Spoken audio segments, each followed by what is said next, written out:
Hey everyone, this is Shpan, and in this video we'll be checking out some of my favorite spells in Daggerfall. As you might know, Daggerfall has a custom spell-making system, but I won't be considering custom-made spells for this list. Only spells that can be bought from spell vendors at the Mages Guild. But before we get started, if you enjoy Daggerfall videos like this, consider subscribing to my channel or to my Patreon through the link in the video description below. And with that out of the way, let's get into 5 interesting spells in Daggerfall. In most RPGs, a simple teleport spell wouldn't really be that interesting. But in Daggerfall, it was designed with player freedom in mind. Casting Recall will allow you to mark where you're standing as the anchor spot for the spell, and casting the spell again lets you teleport back to that anchor spot. As a result, you can make any spot in the game a place where you can teleport back to. It doesn't matter if it's in a shop or guild, or inside a dungeon, in the middle of the wilderness, or even inside the castle of a capital city. This is super convenient, especially in Daggerfall because of how massive this game is, and how far some quests make you travel. If you're the type of player that doesn't really enjoy timed quests, this spell makes every timed quest a lot less stressful. As soon as you complete the quest requirement in a dungeon or wherever you are, you can simply teleport back to your anchor point, and if you made that anchor point right next to the quest giver, then you can save yourself days of traveling. It's actually a pretty rare thing in RPGs to give the player the freedom to place an anchor spot for a teleport spell anywhere that they want. In most RPGs, when the player is given the option to teleport, it's usually to a specific safe location like a town or a camp, or it requires the player to be outside of a dungeon, or maybe outdoors in general, or maybe it can only be used when no enemies are around. In Daggerfall, there are no restrictions on this spell. Place it anywhere, and maybe more importantly, use it anywhere at any time. This can obviously be really strong in any playthrough, but especially in permadeath playthroughs, as anytime you're getting close to dying, just pop your teleport spell and you're gone.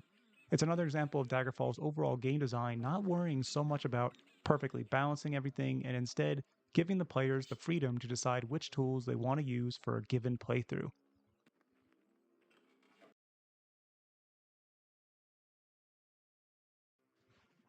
Tongues gives the player the Comprehend Languages effect, which lets you understand every language in the game.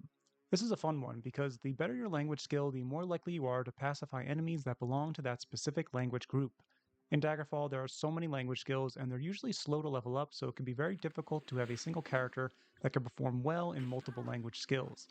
The Comprehend Languages effect is a single effect that influences every single language skill, so it's a super simple solution to becoming a master linguist and a character that can influence and pacify some of the strongest enemies in Elder Scrolls lore like the Daedra.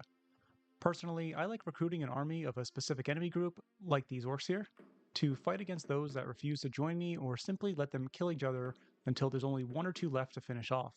It's an interesting spell for sure that gets around the biggest issue with language skills in Daggerfall, that they're really hard to level up, and that there are so many different ones that your mileage can really vary depending on which enemies you interact with in a playthrough.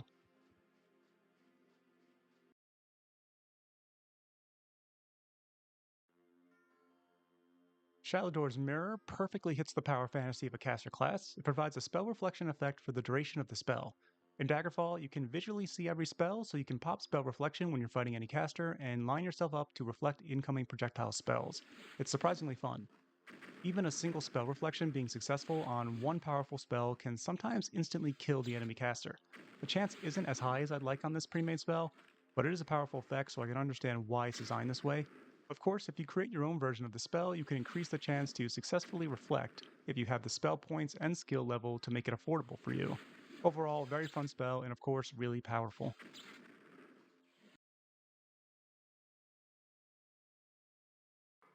Wizard Lock lets you lock any door or chest on successful cast. This is actually a pretty decent spell in my opinion. Often in the early game of a Daggerfall playthrough, you might come across a specific enemy in a dungeon that you're struggling with or don't have the tools to deal with yet. In these situations, it can be pretty difficult to outrun your enemies. Dungeon hallways are usually very narrow and don't leave a lot of room for a lot of maneuverability. But with Wizard Lock, you can kite an enemy to a location with a small room and door, lead them inside, and lock them in. The implementation of this spell is really thoughtful in Daggerfall, because the player is allowed to cast the spell at any time, and if it's successful, then the lock is ready to work when you click on the next door or chest.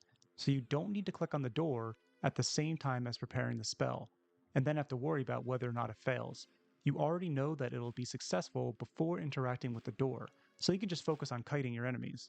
Also, a single left click will both close the door and lock it at the same time, So it's very well designed, and as a result, it's extremely reliable. You can lock enemies inside and even lead enemies of a different enemy group to that location so they fight each other. Or you can use it as a way to reset a situation if you're playing a stealth mage. Combine that with its low spell cost, and there's a lot of ways you can be really creative with this spell.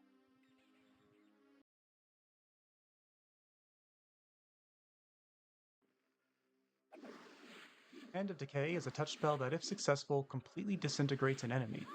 There's something so satisfying about a touch spell that melts your enemy with one successful check. Spell that never gets old to me, and I think it really complements a spell sword type class or battle mage that wants to be in melee range often. Pretty expensive spell with a good chance to fail, so being able to supplement disintegrate attempts with melee combat is probably a good idea unless you're building an infinite mana spell reflecting caster or something like that. There's a similar spell called Sphere of Negation, which is a single target at range disintegrate spell. The trade-off for the range is almost double the mana cost. It's already pretty expensive in its touch spell form. Touch spell version also has better scaling at 10 plus 3 per level, rather than the single target at range version, which is 20 plus 2 per level. So at level 11 or higher, Hand of Decay will have a better chance of disintegrating the target than Sphere of Negation for only half the cost. I also personally just like the idea of the spell as a touch spell, something really satisfying about getting up close and personal and melting your enemy with a single touch. Something really nice about the wide variety of spell options in Daggerfall is that there are often multiple forms of even more niche spells like this, can be really embraced by a specific class fantasy or gameplay loop style that you might want to roleplay with. Hand of Decay definitely fits into that niche but really fun category of spells. And that'll do it. 5 interesting and unique spells in Daggerfall. Do you have a favorite spell that didn't make it on the list? I was considering including spells with the levitate or water walking effect, but I feel like those kinds of spells aren't that rare in other RPGs, so they didn't quite make the cut for this video. Thanks for watching, guys. I appreciate you all for tuning into my videos, and I hope I'll see you in the next one. Take care.